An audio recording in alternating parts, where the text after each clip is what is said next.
Jes, lyhyt kommentti oikeastaan noista piilotyöpaikoista ja siitä ajoituksesta, jonka Kati nosti esille.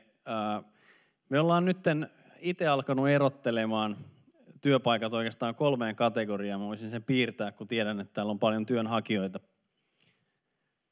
En tiedä, eri asia sitten näkyy, mutta varmaan sen pointin saan selville. Eli perinteinen työpaikan ja piilotyöpaikan erohan on siinä, että kuinka moni työpaikoista on julkisessa haussa. Se on vähän eri tutkimusten mukaan 10 tai 15%. Ja sitten kaikista työpaikoista se 85–90% puhutaan niin sanotuista piilotyöpaikoista. Eli sellaisista työpaikoista, jotka on olemassa, johon Katikin viittasi, ja joihin yrityksillä on valmius ja kyky ottaa henkilö, jos vaan sopiva tyyppi löytyy. Ja mekin ollaan tätä paljon mallinnettu, ja tämä on noin puolen vuoden jakso ennen kuin se henkilö aloittaa, mistä niin kuin 4 kuukautta on tällaista piilotyöpaikkavaihetta. Eli se ei ole missään rekrytointimedioissa se rekrytointi-ilmoitus, mutta jos kontaktoi suoraan yritykseen, johon Katikin tuossa rohkaisi, niin silloin henkilö pystyy välttämään kilpailun ja pystyy työllistymään tämän piilotyöpaikan kautta. Mutta nyt ihan jatkuvassa määrin, totta kai kun me järjestetään rekrytoivia koulutusohjelmia, niin on yleistymässä sellainen kätkettyjen työpaikkojen tyyppi, mistä itse on alkanut käyttää nimitystä superpiilotyöpaikka.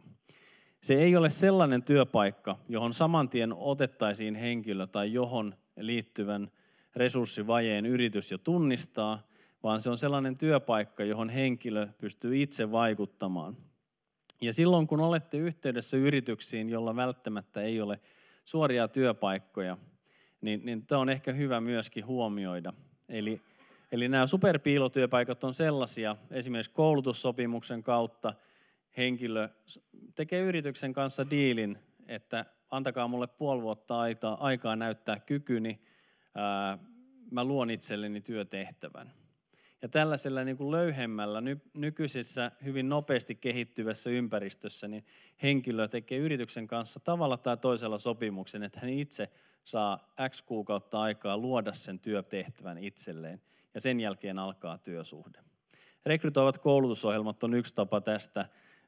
Trainee-ajan matalampi palkka on toinen, erilaiset harjoittelusopimukset, mutta nämä me nähdään, niin meidänkin Sarasen toiminnassa viime vuonna yleistyi ihan radikaalisti. Ja silloin kyse on siitä oman työpaikan luomisesta ilman, että yritys on ollut siinä aloitteellinen.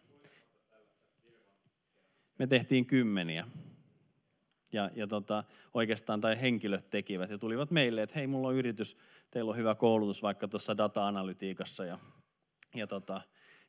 sitten mulla on tällainen yritys ja tiedossa, jonka kanssa mä oon jo sopinut, että mä pääsen sinne puoleksi vuodeksi. Et tavoitteena on työsuhde, mutta se on niin kuin löyhempi se suhde siinä alkuun. Tämän halusin teille jakaa, koska se on, sanotaan, että 2014 näitä oli yksittäisiä henkilöitä ja viime vuonna jo 10, niin pelkästään meillä.